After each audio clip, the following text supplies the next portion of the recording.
سریکا یکم برف زدم، خدا رو شکر.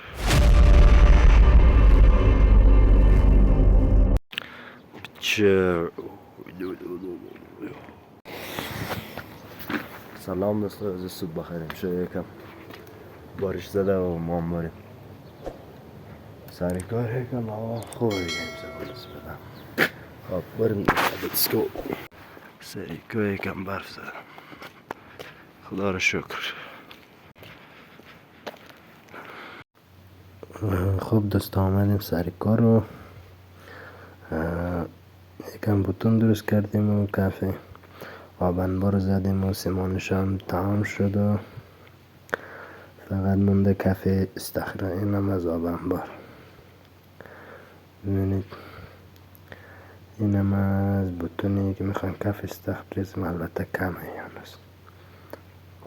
اونجا داریم درست میکنیم بوتون که اینم بوتون. بله اینم از بوتونی کافه استخر.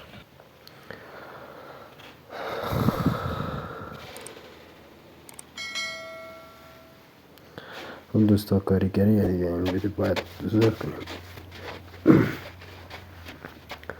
دوستا این بوتون رو باید پخش کنیم کافه استخر، همشون به اندازه یکسان.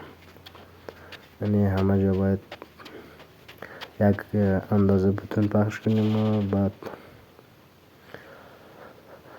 بعد صافش کنیم. و اینم میشه از کافه استخر.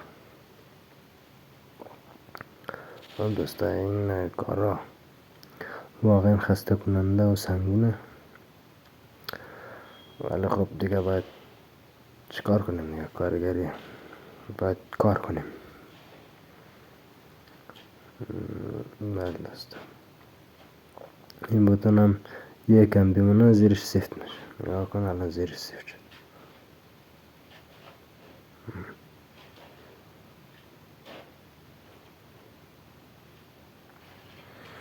خب دوستا، این بوتون هم پخش کردیم و الان باید یکم شل کنیم و بعد ماله بکشیم. خب دوستا، اینجا میبینید وضعیت رو. خب دوستا، خلاصه کافه استخر هم کشیدیم و آره اینم از کافه استخر. استخرش واقعا تمیز و خوشگل در آمده.